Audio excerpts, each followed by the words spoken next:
husband is already a Christian and he is into porn. I saw that even when he was sharing the gospel, serving in the ministry, he was still watching porn. Do you think he is saved? Right?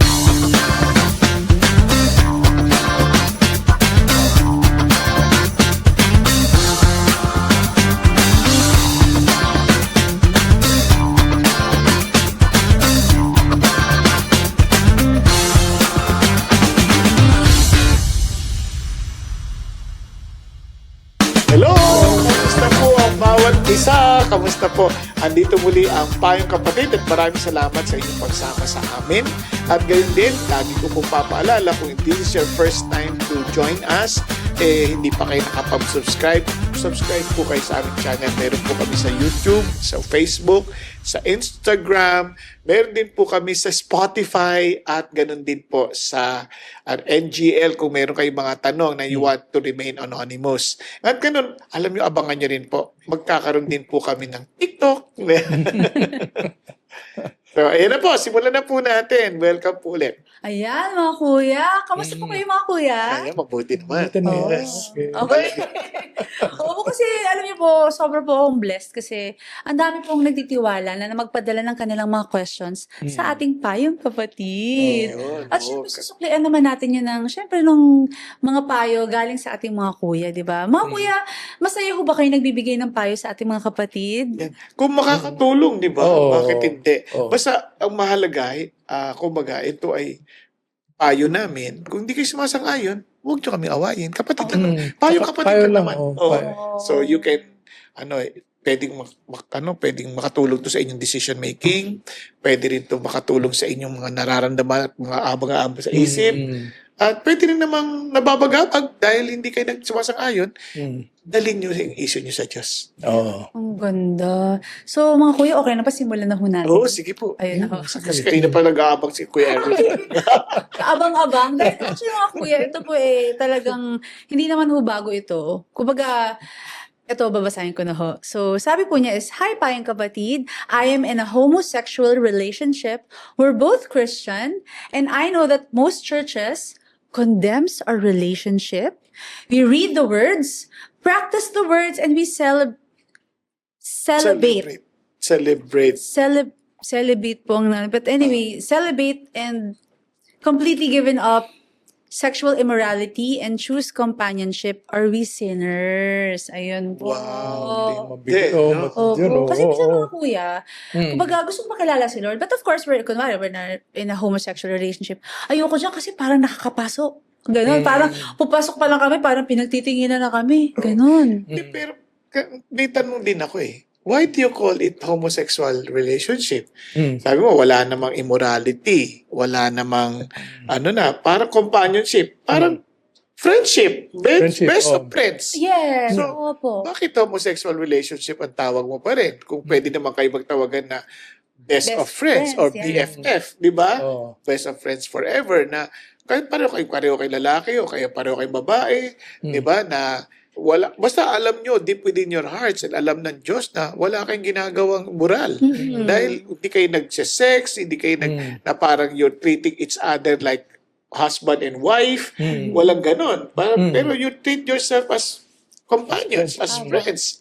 Diba? Hindi mo masama palagay ko yung magkaibigan. Hindi masama yung kaibigan. Kaya lang, ang sabi ng ating Panginoon, sabi niya, if you look at a woman with lust in your eyes, you commit immorality against her. That applies also to same-sex Ganun. relationships. So, okay, magkaibigan tayo. Ako, may mga best friend ako nung high school But we don't look each other with lust in our eyes. Opo. Palagay ko sabi naman niya, wala siyang ganun kasi nga hindi na sila nag-i-immoral di ba? Oo. Kaya hindi ko lang maintindihan. But why do you still call yourself in a homosexual relationship? Kaya nga, Di ba? you may not have sex, but you search your heart. Isuriin mo yung puso mo kung saan talaga. Kasi makakako ang relationship nila. One is acting like a woman, the other is acting like a husband. Tapos kaya naman the other way around, kung babae pareho, babae. Somebody is acting like a husband and another is acting like a woman. Diba? Yes, Kaya yun ang tanungin mo. Kasi yun, obviously, magkaiba yung magkaibigan eh. Iba yung magkaibigan. Kasi true friends will lead you to the truth na hindi kayo magtutulungan o hindi nyo hahayaan ang kayo pareho na lumalakad na hindi ayon sa kalooban ng Diyos. Oh. May mga kilala ko, ganyan. Actually, hindi sila tumitira sa bahay ng kaibigan nila na mga ex, for companionship lang. Kaya lang dun siya sa bahay kasi inaalagaan nila yung kaibigan nila na may sakit na. Yes. Terminal na, oo. Which is good. Kasi may kasama pa sila iba sa bahay. Opo. So, guarded yung kanilang relationship. Although, they identify themselves as former homosexuals, Yeah. pero yung kanilang pagsasama ay hindi naman based on yung sex eh. Based on their concern for each other. Ngayon, pagdating sa atin kasi, marami tayong mga nag-a-attend dito na transform na from their former lifestyle.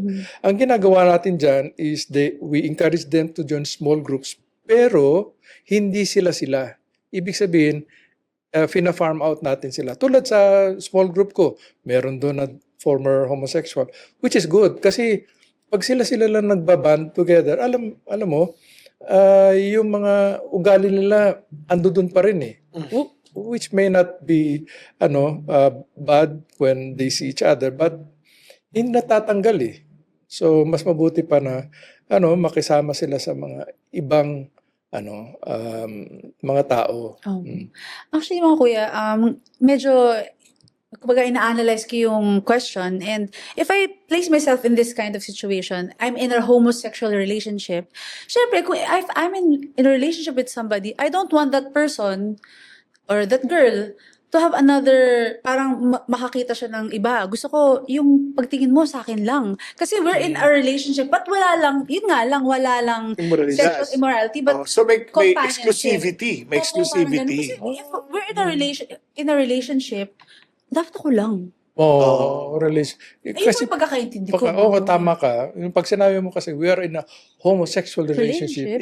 Ibig sabihin, ando doon pa rin yung relasyon nyo as it's just that tinanggal niyo yung sexual aspect ng relationship na yun. Pero homosexuality pa rin yun. If wala na, friends na kayo, you are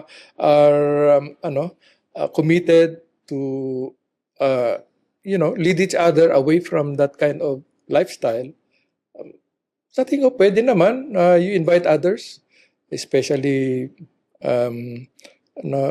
gawin nyo lang boarding house yung yung parang sinasabi nyo yung hindi exclusive yung relationship. Kasi parang pag exclusive, parang kay husband and wife, parang kayo pa rin po eh. Parang kayo rin. Kaya lang, yun nga lang, nilagay nyo sarili nyo sa vulnerability ng temptation. Kasi, yes, we can say initial, madali naman sabihin na wala kaming sexual relationship. Pero kung matukso kayo, paano? Tsaka may exclusivity, parang hirap eh. Kung best of friends naman, kung gusto rin sa mag-asawa, di masaya ako kasi kaibigan ko siya eh. Kung ito naman, parang walang exclusivity ba? Yun, okay lang. Kasi kasi ang magiging kasalanan dyan, hindi na homosexuality, exclusive nyo eh. Jealousy. Yes. Siyempre, pagka nagtingin na sa isa, jealousy, para ka nag-create ka na ng pag-aari doon sa tao, which is not good. Ngayon, siyempre, yun nga, may moral dependency which may lead to idolatry. Kasi kapag may emotional dependency na parang kapag wala na to, hindi ko na kaya mabuhay. Delikado yun. Yun, hindi ko sinasabing nandun na kayo, pero pwede ring mangyari yun. So, yun, yung mga ganung bagay na tapos kakaroon din ng physical dependency na parang kung wala ka o nandiyan, kumbaga, parang hindi ako kompleto kung wala ka. Para kayo mag-asawa pa rin. Parang ganun. So, yun lang, i-check nyo lang, no? Kasi kung magkaibigan lang kayo matalik, okay din eh. Pero yung homosexual, Christian naman kayo, you might say, ang hirap, hindi namin kaya. Talaga, hindi naman talaga kaya. Kaya kailangan natin isuko kay Jesus. Kasi if we love ourselves more than we love God, then we are not worthy to be His disciples. So ang issue dito is not about what is good to us or what we feel good, and what we think good for us, kundi what God thinks to be good for us. Yes. So, Maaari po kasi mga kuya na, kumbaga baby steps Nung umpisa, parang merong sexual immorality and then biglang, kasi nga they're reading the word daw, maybe parang, sige, let's forgo. Parang unti-unti going there, Hindi, di ba? praise Parang God. gano'n, Diba? di ba? They're growing. Opo. Diba? Okay. Pero yun nga yung gusto lang, siguro just to be assured na, are we sinners? huwag na lang Of course, we are tuwago. sinners. Oo, Wala lahat na problema. tayo. But by praise God na you're improving. At least you are Oo. growing in your relationship with God. Oo. Then little by little, nandyan na kayo Ang ganda na ng progress nyo. Wala na kayong immoralidad. I pray na wala na rin kayong maging more, emotional dependency. I pray na hindi na rin kayo maging exclusive sa isa't isa. Ayun. That you So, will build up talagang yung best of friends So relationship. parang kumbaga okay lang sa kanila kahit yung partner mo magkaroon ng ibang boyfriend ganon. Kung Kumbaga, mag-boyfriend, Oo, hindi babae sila exclusive. parehas. O lalaki Oo. naman, magkaroon ng asawa, hindi na exclusive. Kung Ayun. parang maluwag ka na rin mag-asawa. Pero Oo. may mga tao kasi na they both chose to be eunuchs and to be just friends. Oo. Okay lang. Ganun, Ang okay lang. motivation is just to help one another with their relationship Oo. with God.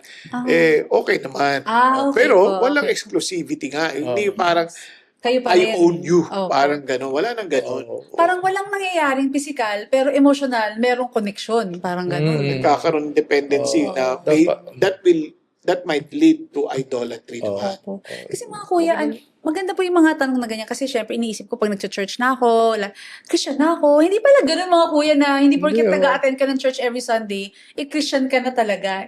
So may tanong po, ito po may isa pang tanong, okay lang mga Oh, kuya. sige, go ahead. So may nagtanong po, what if my husband is already a Christian and he is into porn? I saw that even when he was sharing the gospel, serving in the ministry, he was still watching porn. Do you think he is saved? Right now, he is committing adultery and is now living with a mistress he is not coming home anymore to. Kasi mga kuya, lahat naman tayo nagsisimba And thinking na, okay naman, okay God, nagsisimba naman ako. Pero mga kuya, ano ba talaga?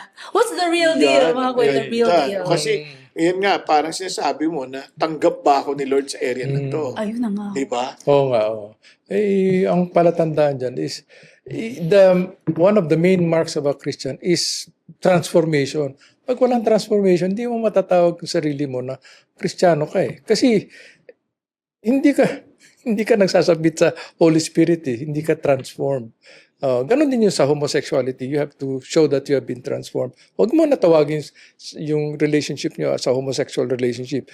Yung sinabi mong lalaki na nanonood ng porn, tapos meron pang ka-live-in, I doubt kung talagang transform siya. I do not think yun ang isang picture ng isang transformed person. He may consider himself as Christian, but in practice, he does not show himself to be a Christian. Mga kuya, may question po ako. Ako siguro, para masagot yung tanong na yan, let's go to Matthew 7. Okay.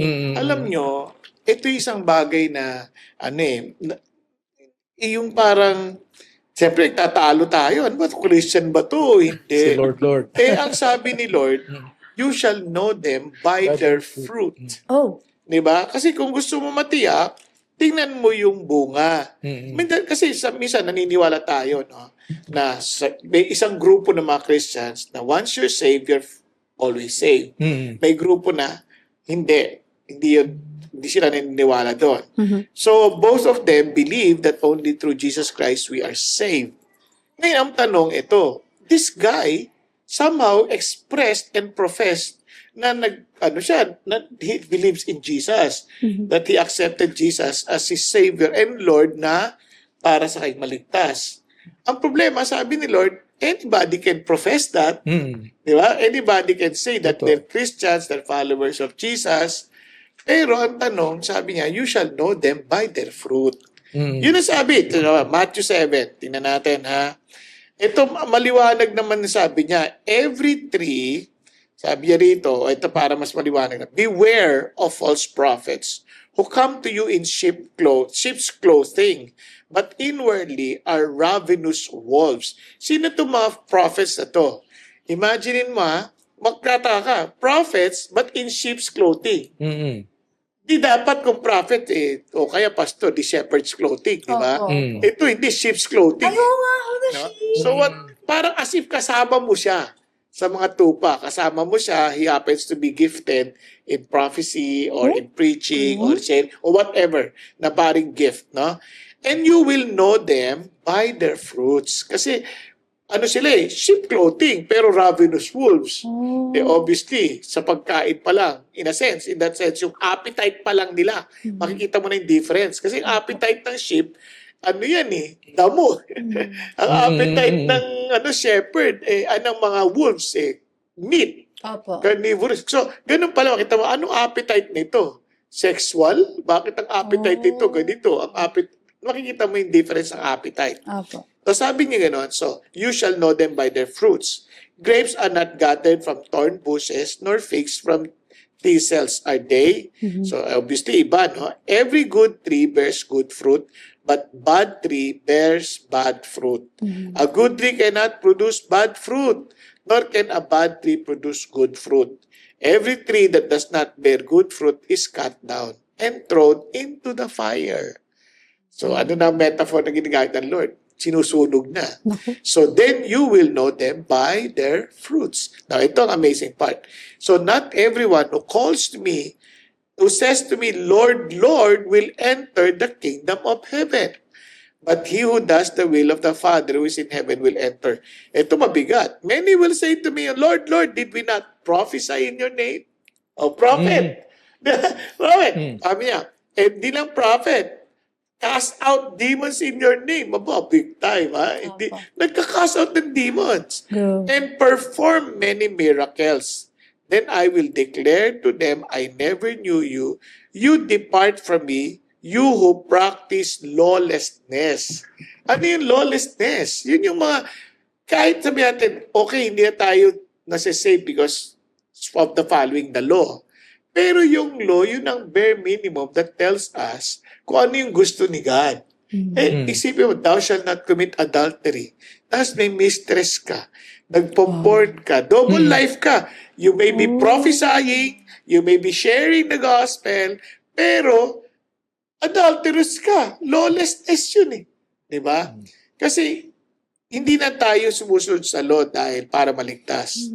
Alam mong ligtas ka kasi susunod ka na sa law. Hindi ka lang sa susunod dahil binigyan ka na rin ng ability to obey. Ganda. Diba? Yun ang power ng Christian life Correct. So yun. Kaya dun pa lang, kapag sinabi mo, kaya ang tanong dyan marahil Christian ba yung asawa ko? I cannot say. Kasi, but by his fruit, by his fruit, maaaring sabihin ko, mukhang hindi. Parang gano'n. Which is a reasonable conclusion. Kasi sabi ni Jesus, why do you call me Lord and do not do what I say? Yes, Ibig sabihin, kung hindi mo susundin si Jesus, huwag mo siyang tawagin Lord kasi hindi mo siya Lord Yun lang yun Simple lang. Gawin natin simple yung buhay natin. So, ito pong tanong ko mga kuya. Kasi ito pong husband, who's already a Christian, nagsishare siya ng gospel. Nagsuserve sa ministry. Yun nga lang, nanood ng porn kasi siya may nagko-commit to adultery, living with the mistress. Ito pong tanong ko. So, as he is sharing the gospel, wala ko bang bisa yung sinishare niya? Does that nullify what he is sharing? Kasi tatandaan mo, si Judas, Si ginamit Judas. ng Diyos. Ginamit ng Diyos So, yan kahit nangyayari itong mga sins na to, kung sinishare niya yung word ni God, may bisa pa rin yun. Pwede meron pa rin siguro maging Christian. Kung asno nga, nagagamit ni God Oo. asno yun. Tulad nga, binasa mo no? Didn't we prophesy in your name? Ito Perform miracles pa. So, it's possible, nasa church sila, involved sila sa mga ministries, nakagawa sila ng kababalagan. Pero Kuya Erwin, meron din isang balanse, no? Balance. Kung yan ay bahagi ng church, willing siya rin magpadisiplina sa church. Ayun. Katulad nung sa 1 Corinthians 5. Tama with yan. this an immorality that cannot even be named among the Gentiles. Gentiles. Mm. Mas malala pa. Oo, mas malala pa. But he was disciplined. Paano po pag ayaw niya magpadisiplina? Ay, yun ang medyo kabaka. Oo, Ah. kasi disobedient to authority na yan. Ayun. So, bakit kayo Ito mabigat pinapakailaman? He was even offered to Satan. Oh, So may that ganun. his body be Deliver him to destroyed. Satan, sabi Oo. ni Paul. Oo. Bakit ho? Para madisiplina. Disiplina. Maranasan niya yung mga... Ano kaya ang itsura nun na ba-deliver kay Satan? Ang 2 Corinthians, nagsisi. Nagsisi naman siya. Okay. He became sorrowful. Nawalan siya ng kaibigan. Ng Kristiyan. Para in a sense, para siya na-excommunicate. Ito po medyo controversial po yung tatanungin ko pong second question. Actually, pang ilang question na ba? But anyway, mga kuya, kasi para lumalabas, if kunwari parang at face value, pwede siyang minister, pwedeng pastor, I don't know. Paano kung may mga followers siya na talagang na-inspire sila sa tao na yun, pero hindi nila alam na ganun, may double life pala. Paano po yun sa mga followers nung, ano po bang advice niyo po sa mga kapatid na they're really inspired by people who seem to, parang share, God's word, but hindi nila alam na may ganun palang nangyayaring kababalagan doon sa buhay ng tao na yun. Maraming Na-inspire ka ba kay Solomon? Oh, Na-inspire ka ba sa mga sulat ang sa ganda ko Solomon? ng mga binabasa ko. Ang ganda po nung kanya Na-inspire ka mga... kay David? Lalo na ho, kasi yun, di ba, worship leader, talagang nagpa-praise kay God. Mga loko-loko yun. What I'm trying to say is this. Ano ho? Yung Lord, i-inspire niya tayo and He can use different kinds of people. Oh, Hindi siya limited. Kahit magbasa ka ng libro, no, mga self-made books, sometimes they're very inspirational, but they're not necessarily Christians. Diba? Ang punto, iba ang pagiging Christian, iba ang pagiging inspirational. ayun. Kasi pwede kang inspirational na hindi ka Christian. At pwedeng gamitin ng Diyos ang sino man para ikaw ay ma-inspire at mag-grow. Basta ang idea mo, ang sentro ng relationship mo si Jesus. Ayun. Diba? Kasi kung matitisod ka because of, let's say, moral failures ng ibang tao, hindi ang faith mo, hindi nakabatay sa kanila. Nakabatay ang faith mo kay Jesus, Ayun. who died for you and resurrected from the dead.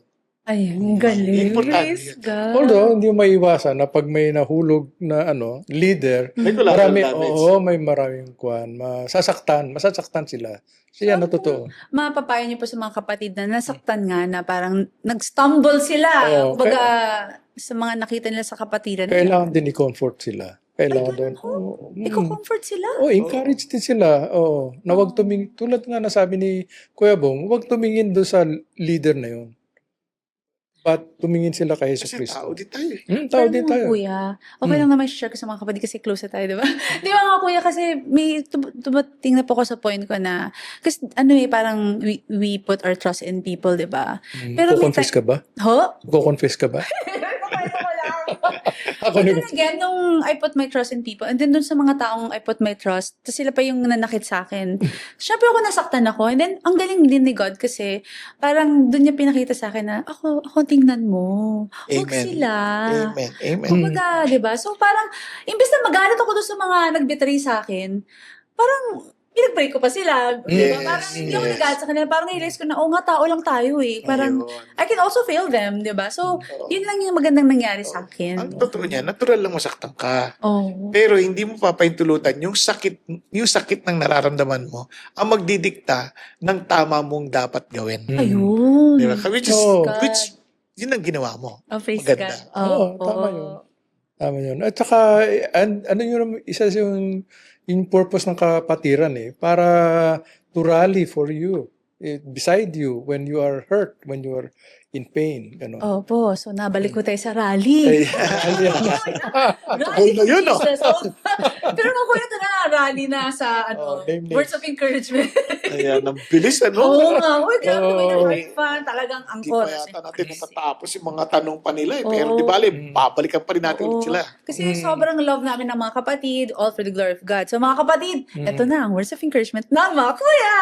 Mga kuya nga pala. So for the words of encouragement, syempre, we all want to be Christians, we want to, kumbaga, grow in our relationship with the Lord. But sometimes, hindi ko alam kung totoo bang nag-grow ako o baka niloloko ko lang yung sarili ko. Mga kuya, how do we encourage our mga kapatid na to be sure na ito ang tamang, yung tinataha ko tamang landas na talagang lalo akong mapalapit at makilala ko si Jesus. Okay. Well, isa sa mga sinabi ko nga, yung transformed life. Pangalawa, you experience the discipline of God. Alam mo, hindi ka, sabi niya, whom the Lord loves, He disciplines. Kaya kung anak ka ng Diyos, tunay na anak ka ng Diyos, pag nagkasala ka, meron ka pagdadaan ng disiplina talaga. So, hindi mo maiwasan yun. If that's one of the standards of Christianity. Discipline. Pangalawa, you love the Word. You love the Word, you love the brethren. Yun sa akin ang mga signs of a true Christian. We have to ask that. Okay lang to ask that. Tunay ba akong Kristiyano?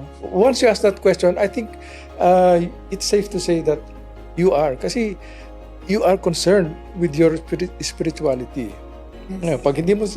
Pag proud ka, hindi mo na itatanong sa sarili mo yan. Sure na ako na pupunta ako sa heaven. Okay, kung sure ka, no problem.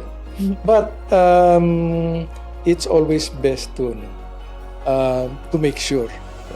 Kasi ang Diyos naniguro paano siya naniguro? Sabi ni John this I have written to you that you may know that you have eternal life. So sa Biblia, doon mo malalaman. Doon ka magkakaroon ng assurance na tunay nga ang anak ka ng Diyos. Amen. Alam po ninyo, sa Christian life, hindi naman ho tayo magiging perfect.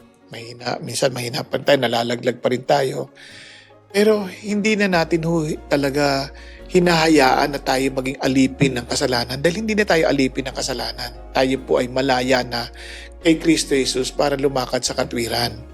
Pero ito po ang napakasarap na maalala natin. Ang ating pananampalataya ay hindi nakabatay sa tao o kung sino man o anumang grupong ating sinasalihan, kundi kay Jesus na namatay para sa ating kasalanan at nabuhay na magmuli. Kaya ho siya yung ating tagapagligtas. Maaring ma-disappoint tayo sa mga tao, pero wag ho kayo mag-alala. Hindi ho sila ang ating object of faith, si Jesus. Kasi kahit kailan, si Jesus, hindi ho niya tayo i-disappoint. Si Peter nagkamali. Diba kung maalala ninyo, naglakad siya sa ibabaw ng tubig. Nung nakatingin siya kay Jesus, di siya nalulubog. But he lost his sight of Jesus. Pero alam nyo, ang galing ng Panginoon. Kahit nawala na yung tingin ni Peter kay Jesus, hindi inalis ni Jesus ang kanyang tingin kay Peter. Kaya when Peter shouted, "Save me, Lord, save me," right there and then, niligtas siya ni Jesus. Ganon din tayo. Kung kayo po ay nasa isang maling kalalagayan ng buhay, hindi ho natin kailangang manatili doon. Balik tayo kay Jesus. He's always waiting for us. Just a call, "Lord, save me." And indeed, He's always there to save us. God bless po. Amen. Amen. Praise God! Napakagandang talagang episode. So mga kuya, tagline. Ayan, siyempre, alam niyo naman sa buhay, ang dami nating pinagdadaanan. Kaya naman kahit na dumaan tayo sa ulan, Umaraw. O bumagyo! kung kailangan natin ng payong, nandito po ang payong Ayun, kapatid. kapatid. Mga kapatid, alam niyo po masaya po kami nakakasama namin kayo every Tuesday and every Saturday. Pero syempre mga kapatid, ang tanong ko po naka-follow na po ba kayo sa ating mga social media pages? So okay lang po bang sabihin ko po sa inyo ang ating mga social media pages? Syempre, unang-una sa lahat, meron po tayong Payong Kapatid official Facebook page. Meron din po tayo sa YouTube, Payong Kapatid PH, at syempre po, sa mahilig mag-Spotify audio, di ba? Meron po tayo sa Spotify podcast. At syempre, meron po tayong NGL. Ito po ay pwede kayo magtanong anonymously. So, ito po ay meron tayong NGL link at meron po tayong NGL QR code. Ayan po, just scan the code lang po mga kapatid. At syempre po, may bagong-bago po tayo Instagram account. Yan po yung mga request ng ating mga kuya. So, paano po tayo mag-IG? Punta rin po kayo sa Instagram account at mag-download lang po kayo ng Instagram and follow us at payongkapatid.ph. Kung mahilig po kayo sa mga inspirational content, yung mga nakakagaan ng loob, ito po ay para sa inyo. So mga kapatid, masaya-masaya kami at lagi tayo nagsasama-sama at syempre, blessed na blessed tayo sa payo ng ating mga kuya at lalo pa tayo lumago sa ating relationship with Jesus Christ. So mga kapatid, see you soon!